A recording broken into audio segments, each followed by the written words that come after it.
ونصلي ونسلم على رسولنا الكريم أما بعد. أعوذ بالله من الشيطان الرجيم. بسم الله الرحمن الرحيم. ومن أظلم ممن منع مساجد الله أن يذكر فيها اسمه وسعى في خرابها. صدق الله العلي العظيم. وقال النبي صلى الله عليه وسلم: خير البقاع بيوت الله في الأرض، أو كما قال عليه الصلاة والسلام.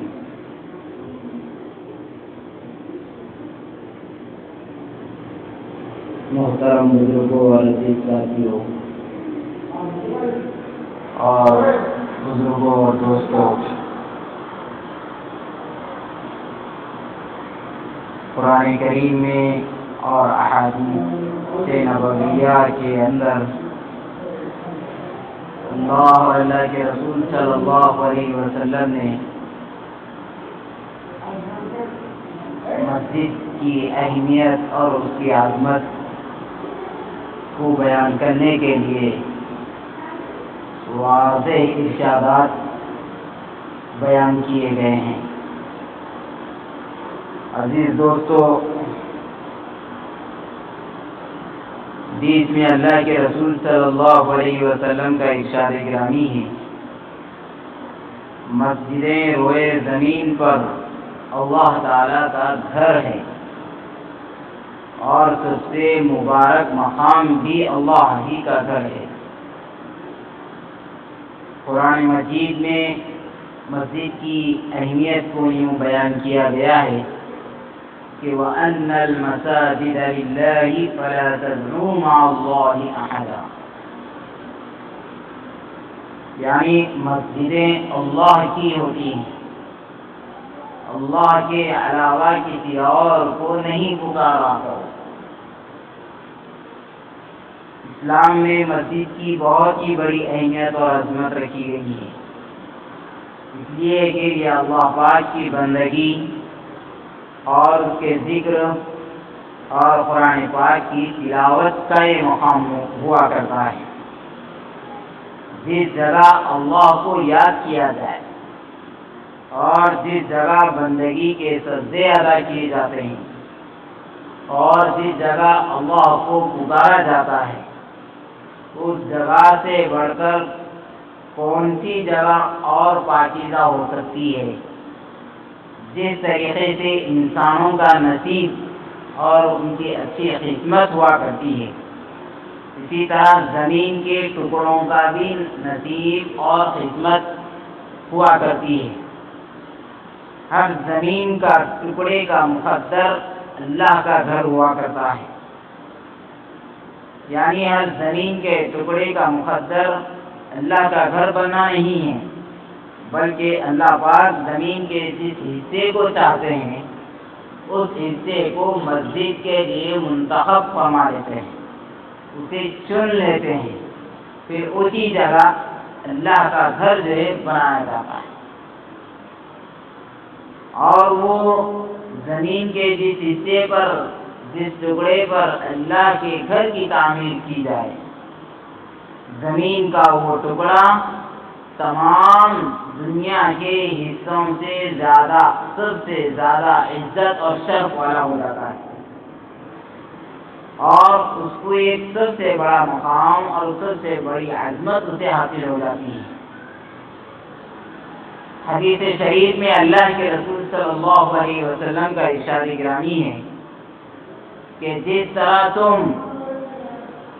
آسمان کے ستاروں کو چمکتا دمکتا دیکھتے ہو، اسی طرح آسمان والے زمین پر قائم رہ کر مسجدوں کو اسی طرح روشن اور منور دیکھتے ہیں. یہی وجہ ہے کہ اللہ تعالیٰ نے مسجدوں کی تعمیر کا کام سب سے پہلے جن شخصیات سے لیا ہے وہ حضرات انبیاء کرام علیہم السلام سے لیا. قرآن پاک میں خانہ کعبہ کے اندر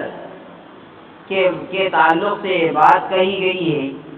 کہ حضرت ابراہیم اور حضرت اسماعیل علیہ السلام نے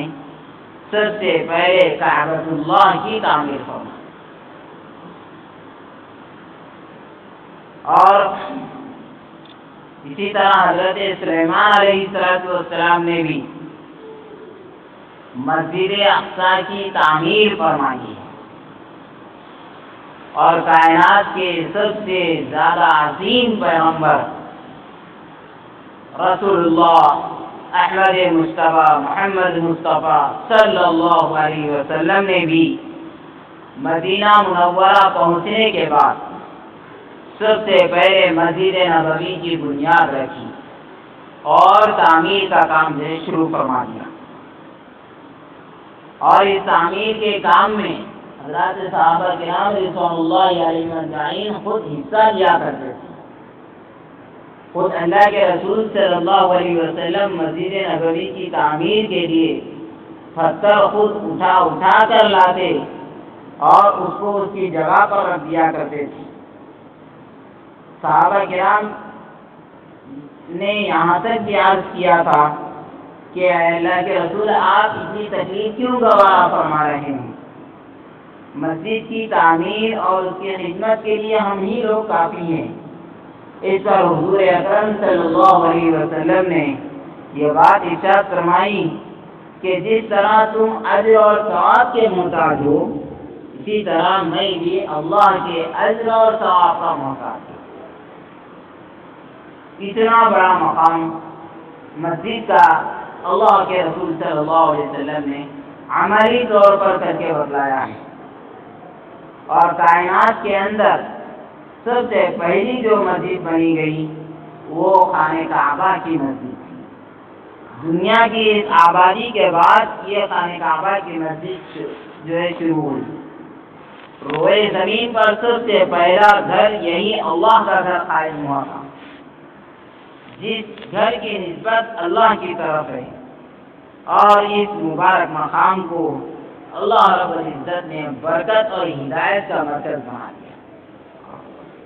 قرآن کریم میں اللہ نے ارشاد فرمایا، ان اول بیت وضع للناس للذی ببکۃ مبارکا وہدی للعالمین، یعنی بے شک اللہ کا وہ پہلا گھر ہے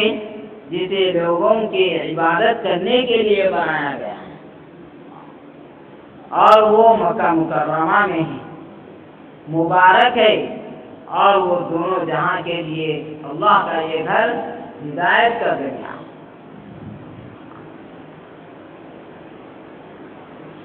حضرت ابو ذر غفاری رضی اللہ عنہ سے بھی روایت ہے کہ فرماتے ہیں کہ میں نے اللہ کے رسول صلی اللہ علیہ وسلم سے عرض کیا کہ کون سی مسجد سب سے پہلے بنائی گئی ہے؟ تو آپ صلی اللہ علیہ وسلم نے فرمایا کہ سب سے پہلے مسجد حرام بنائی گئی، یعنی کعبۃ اللہ، جہاں ہم جا کر حج اور عمرہ ادا کرتے ہیں۔ پھر میں نے عرض کیا یا رسول اللہ صلی اللہ علیہ وسلم، اس کے بعد کون سی مسجد بنائی گئی ہے؟ تو آپ صلی اللہ علیہ وسلم نے فرمایا اس کے بعد مسجد اقصیٰ کی تعمیر کی گئی ہے۔ تو عزیز دوستو، یہ بات سمجھنے کی ہے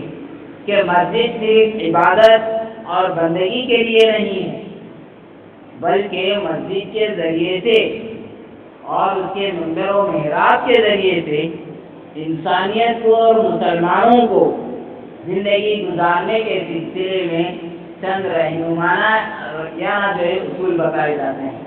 ان کی رہبری کی جاتی ہے، ان کے اپنے ہدایت کی باتیں کی جاتی ہے، اور اتنا ہی نہیں، مسجد کی اللہ تعالیٰ کی توحید کا مرکز بھی ہے، اور اسی کے ذریعے سے اللہ تعالیٰ کو پکارا جاتا ہے، صدا لگائی جاتی ہے کہ اللہ سے بڑا کوئی نہیں ہے، عبادت کے لائق بس اللہ تعالیٰ ہی کی ذات ہے۔ مسجد میں نہ کوئی تصویر ہوتی ہے، نہ کوئی ویڈیو گرافی ہوتی ہے، نہ تصویر کشی ہوتی ہے، اور نہ ہی جو ہے نمازیوں کے آگے کوئی پتلا بنایا جاتا ہے، کچھ نہیں، بلکہ مسجد کو بہت ہی سیدھا سادہ رکھ کر اس کی تعمیر کر کے اس کے اندر اللہ کے احکام بجا لاتے ہیں، اور اسی مسجد کے اندر ایک مومن اللہ کے آگے جھکتا ہے اور اسی کے آگے جھکنے کو اپنی عزت بھی تصور کرتا ہے۔ مسجد ہی کے ذریعے سے لوگوں کو آپسی ہمدردی اور بھائی چارگی کا سبق دیا جاتا ہے، اور دنیا کے سارے لوگوں کو یہ بتلایا جاتا ہے کہ مسجد کے اندر جو امیر، غریب، فقیر، مالدار، جس حیثیت کا بھی ایک مسلمان ہوگا، اللہ کے گھر میں اس کو سب کے برابر بیٹھنا پڑے گا۔ اس کے اندر کوئی فرق نہیں رہتا کہ کوئی مالدار ہوگا تو وہ سب سے آگے بیٹھے گا، کوئی غریب ہوگا تو وہ سب سے پیچھے رہے گا، کوئی مالدار ہوگا تو اس کو ثواب زیادہ دیا جائے گا، کوئی غریب ہوگا تو اس کو ثواب کم دیا جائے گا۔ اللہ کے گھر میں اللہ کے خزانے سے جب رحمتیں بانٹی جاتی ہے تو امیر، غریب، فقیر سب یکساں، سب برابر ہیں۔ اسی مسجد کے ذریعے سے یہ بتلایا جاتا ہے کہ دیکھو اللہ کی نظر میں کوئی بڑا نہیں، کوئی چھوٹا نہیں، صرف اور صرف اللہ ہی کی ذات بڑی ہے۔ نماز پڑھتے ہیں، کیا کہہ کر ہم زکات باندھتے ہیں؟ اللہ اکبر، اللہ ہی سب سے بڑا۔ نماز سے پہلے ہم جس بات کا اعلان کرتے ہیں اذان کے ذریعے سے 4 مرتبہ کہہ کر اللہ اکبر، اللہ اکبر، یعنی یہ کہتے ہیں کہ اللہ ہی سب سے بڑا ہے، اللہ ہی سب سے بڑا ہے، سب سے بڑی ذات اللہ کی ہے، کسی کو کسی پر برتری حاصل نہیں ہے۔ مسجد کی صفوں میں امیر ترین انسان کے بازو میں ایک غریب اور فقیر بھی کھڑا ہو سکتا ہے، بڑے سے بڑا عالم بھی نماز پڑھ رہا ہو، وہ یہ نہیں کہہ سکتا کہ میرے دائیں بازو کوئی جاہل کھڑا نہ ہو، ایسا وہ بات نہیں کہہ سکتا۔ مسجد میں آنے کے بعد سارے فرق مٹ جاتے ہیں، کسی عربی کو کسی اعجمی پر، اور کسی اعجمی کو کسی عربی پر، کسی کالے کو گورے پر اور کسی گورے کو کالے پر، یہ کوئی برتری حاصل نہیں، تو یکساں ہے۔ مسجد کے ذریعے سے پاکیزگی، صفائی اور وقت کی پابندی اور اسی طریقے سے زندگی کو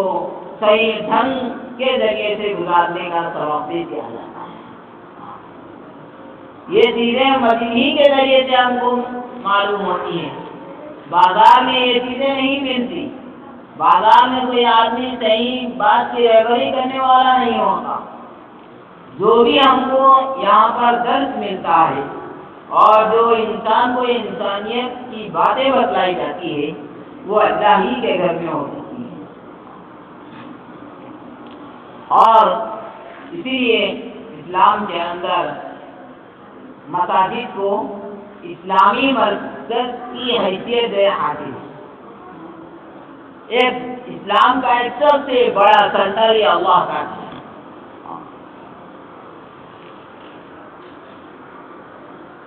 اس کی مرکزیت کو اور اس کے اصل ہونے کو جو ہے ختم نہیں کیا جا سکتا۔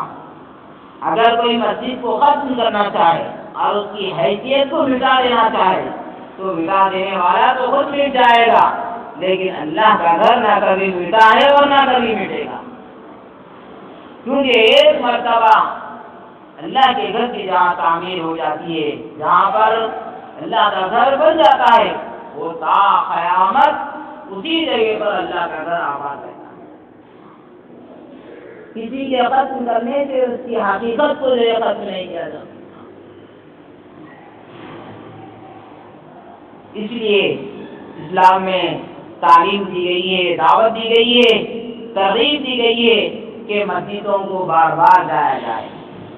مسجد سے اپنا خصوصی دلی تعلق قائم کیا جائے، مسجدوں میں بیٹھنے کی عادت ڈالی جائے، مسجدوں میں نماز پڑھنے اور پڑھانے کی عادت ڈالی جائے اور اس کو آباد رکھنے کی کوشش کی جائے، اور مسجدوں کے اندر دینی شوق رکھنے والوں کے لیے جو ہے کچھ محفلیں اور کچھ مجلسیں قائم کی جائیں۔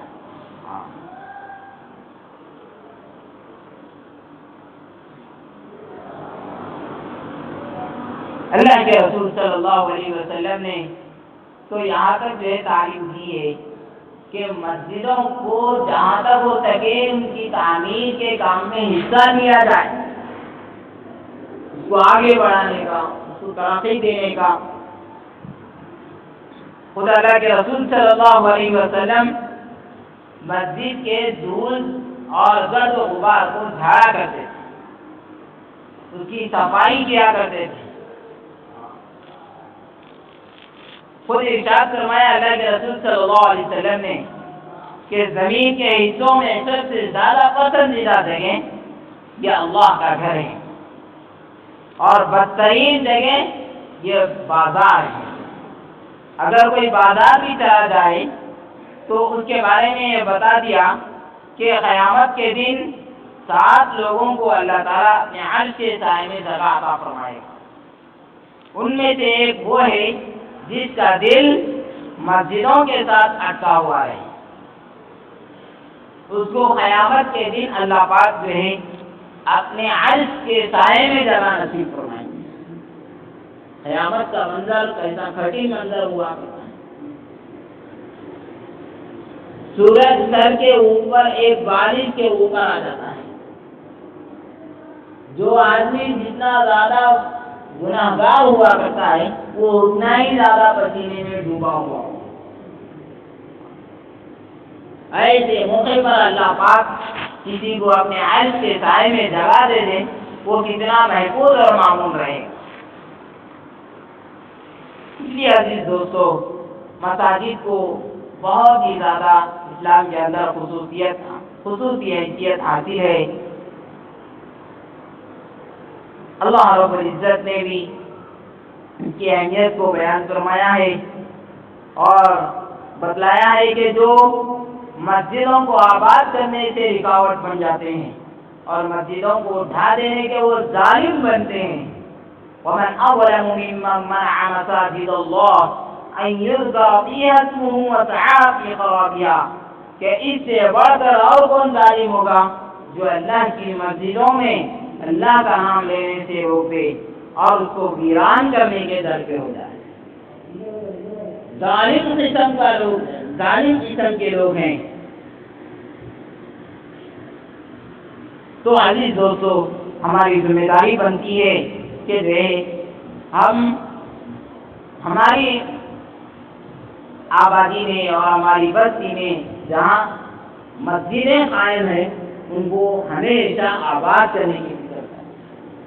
صرف ایک امام اور مؤذن اور ایک مقتدی کے ذریعے سے مسجد آباد نہیں ہے،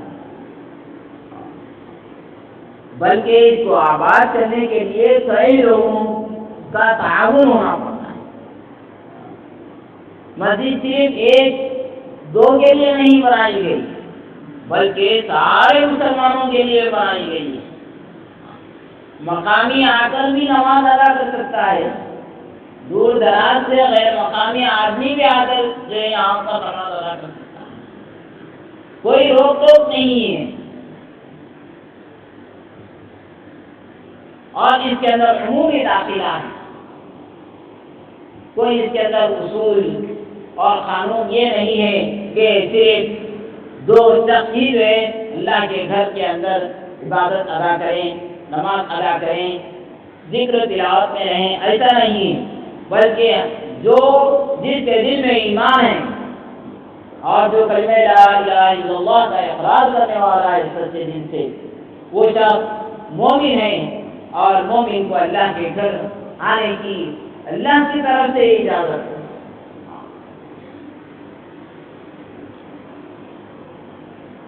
تو مسجدوں کو آباد کرنے کی ہمارے لیے سب سے بڑی ذمہ داری یہ بنتی ہے کہ ہم شب و روز ہم مختلف اوقات میں زیادہ سے زیادہ تعداد میں ہم اللہ کے گھر میں جمع ہو کر اللہ کے گھر کو آباد کرنے کی جہاں پر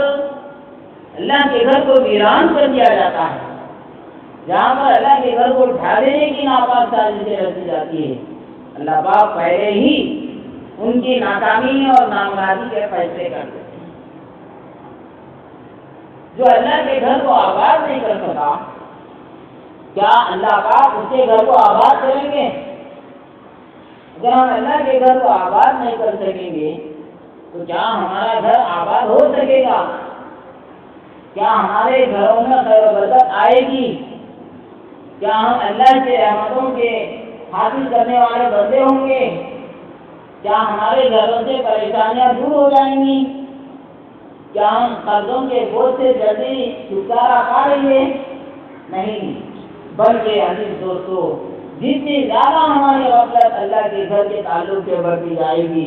اتنا ہی زیادہ ہم پر بے مصیبتیں اور پریشانیاں آئیں۔ اس لیے ایک مومن ہونے کا فریضہ ہم پر یہ بنتا ہے، ایک مسلمان ہونے کے ناطے ہم پر یہ فریضہ بنتا ہے کہ ہم جو ہے زیادہ سے زیادہ عبادات کو، اذکار کو اور تلاوت کو اور تسبیح کو اور دینی اجتماعات کو اور اسلامی باتوں کو سیکھنے کو، ان تمام چیزوں کے لیے ہم اللہ کے گھر کو منتخب کریں، اللہ کے گھر کو ہم اپنا ٹھکانہ بنا لیں، تبھی جا کر یہ مساجد جو ہے آباد ہو سکتے ہیں۔ پھر غیر کی نظر بھی جو ہے اللہ کے گھروں پر نہیں پڑ سکتی۔ مساجد سے محبت رکھنا، ان کو آباد رکھنے کی فکر کرنا، ان میں خیر کے کام انجام دینا، یہ مسلمانوں کی سب سے بنیادی ذمہ داری ہے۔ مسجدوں سے محبت رکھنا یہ ایمان کی نشانی ہے۔ حدیث میں ہے کہ اللہ کے رسول صلی اللہ علیہ وسلم نے فرمایا، جب تم کسی کو مسجد میں آتا جاتا دیکھو تو اس کے صاحب ایمان ہونے کی گواہی۔ مسجد سے جڑے ہوئے چھوٹے سے چھوٹے عمل پر بھی اجر و ثواب دیا جاتا ہے۔ آپ مسجد کا ایک ذرہ ایک کچرا اٹھائیں، ثواب دیا جاتا ہے، اور اس پر کتنا ثواب دیا جاتا ہے یہ بندے کے اخلاق کے اوپر ہے۔ اس کی نیت کیسی ہوگی، اللہ پاک کی طرف سے ثواب بھی اتنا ہی بڑھتا چلا جاتا ہے۔ اللہ کے رسول صلی اللہ علیہ وسلم نے ایک موقع پر ارشاد فرمایا، میری امت کے اعمال میرے سامنے پیش کیے گئے تو میں نے دیکھا کہ میری امت کے کسی فرد نے مسجد سے تنکا اٹھا کر باہر ڈال دیا،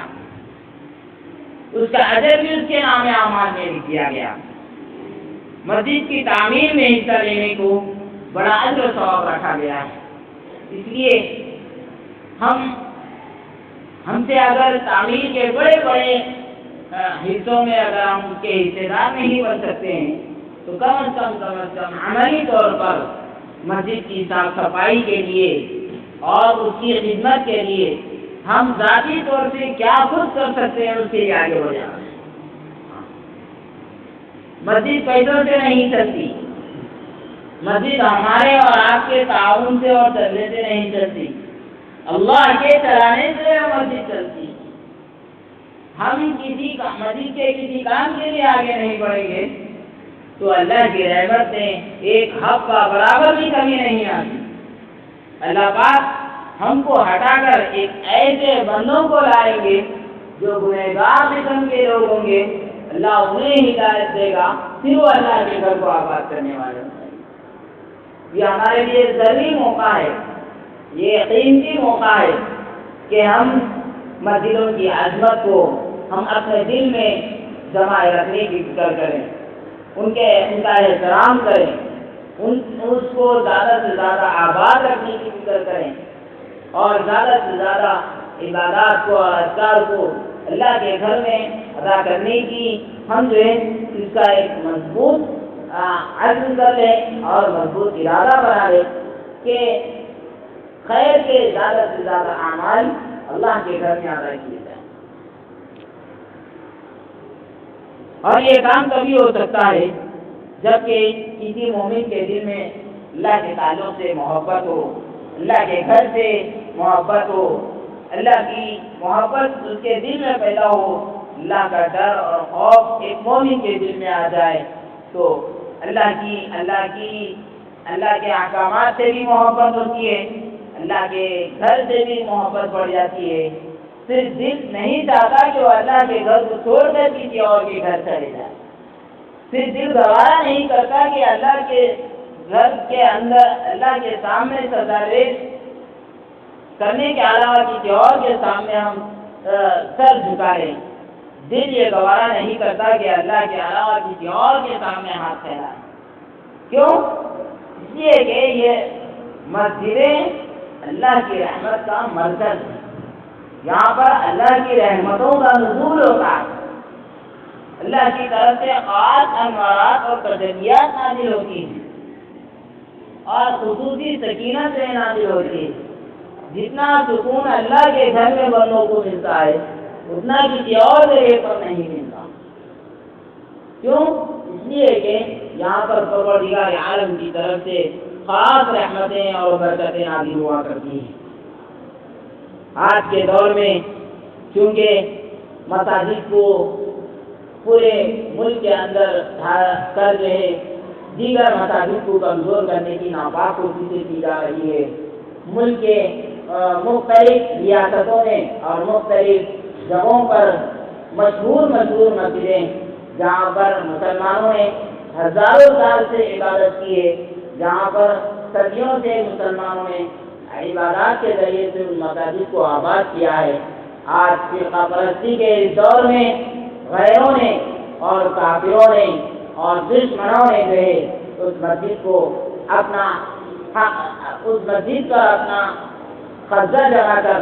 اور اپنی حصے داری ثابت کر کے مسلمانوں کی وراثت کو ان کے آنکھوں کے سامنے سے چھیننے کی کوشش کی جا رہی ہے.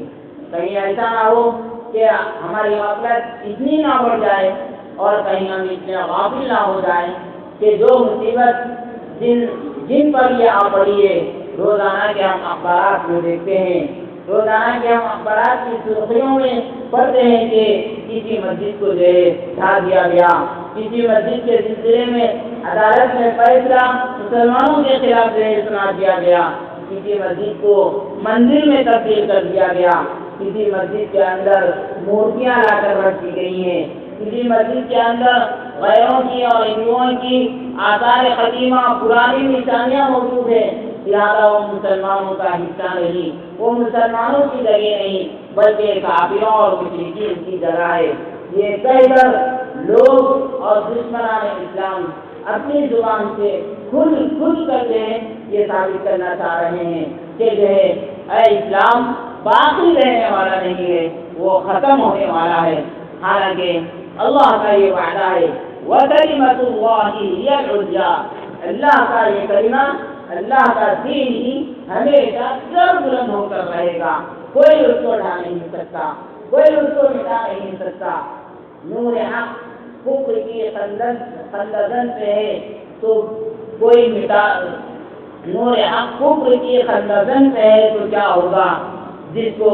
خدا رکھے اس کو مٹانے سے کیا ہوگا. اللہ پاک سے دین کو بچانا چاہتے ہیں، اللہ پاک اپنے گھروں کو، اپنے گھر کو آباد رکھنا چاہتے ہیں، تو اس کے لیے اللہ نے جو مسلمانوں کو شعور بیداری کرنے کے لیے اور بندوں کو جگانے کے لیے قرآن کریم میں اور احادیث نبویہ کے ذریعے سے مسجدوں کی عظمت کو بیان کیا گیا ہے، اس کی اہمیت کو سمجھانے کی کوشش کی گئی ہے، اس کی عظمت کو اور اس کی برتری کو بتایا گیا ہے کہ دیکھو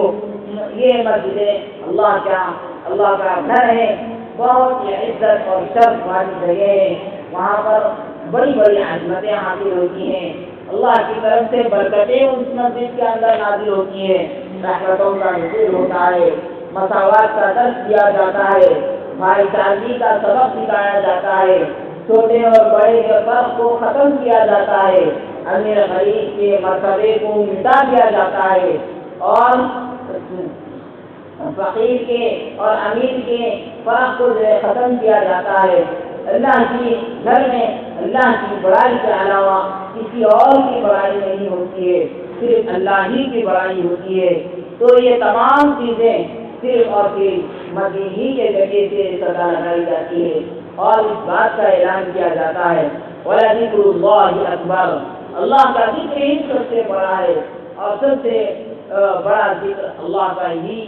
ہی کا ذکر ہے۔ اس لیے عزیز دوستو، ہمیں یہ سمجھنے کی ضرورت ہے کہ ہم کس طریقے سے اللہ کے گھر کو آباد رکھ سکتے ہیں۔ ہم فرائض کے ذریعے سے، احکام اسلام کے ذریعے سے اور عبادات کے ذریعے سے، ہمارے طلاق سے یا نکاح سے اور خدا کے مسائل ہوں، اور ہماری معاشرتی زندگی کے تعلق سے کوئی بھی پریشانی ہو، تو ہم اللہ کے گھر میں بیٹھ کر اس کو سلجھانے کی ضرورت ہے۔ اگر یہاں ایسی چیزوں کو ادا نہیں کیا جاتا ہے تو اللہ پاک سے لوگوں کے در بدر کھانے پر مجبور کر دیتے ہیں، اور لوگوں کی ٹھوکریں کھانے کے لائق بنا دیتے ہیں۔ اس لیے ہمیں فکر کرنا ہے اور احساس ہمارے اندر پیدا کرنا ہے کہ یہ جو مسجدیں ہمارے شہروں میں آباد ہے، ہماری بستیوں میں آباد ہے، یہ اللہ کی طرف سے بہت ہی بڑا احسان ہے۔ اللہ کی طرف سے ہمارے لیے غنیمت کا موقع ہے کہ اللہ نے جو ہے ہمارے گھروں کے درمیان میں، ہماری بستی کے درمیان میں اللہ کا ایک گھر آباد ہے، مسجد جو ہے قائم کی گئی ہے، اس کو باقی رکھنا ہے۔ اگر دو تین کے علاوہ ہی جو ہے اگر مسجد میں رہیں گے اور ضابطے کی کارروائی پوری کر لیں گے، صرف فارمیلٹیز کے ذریعے سے عبادات اگر انجام دیے جائیں گے، تو پھر یہ اس مسجد کی آبادی کو آگے بڑھایا نہیں جا سکتا، اس کا تحفظ نہیں کیا جا سکتا، اس کی حفاظت کرنا آگے چل کر بہت ہی مشکل ہو جاتا ہے۔ اس لیے اس کی حفاظت کی بنیادی ذمہ داری ہماری بنتی ہے۔ بس اللہ رب العزت سے دعا ہے کہ اللہ پاک ہم سب کو مسجدوں کو آباد کرنے والا بنائے،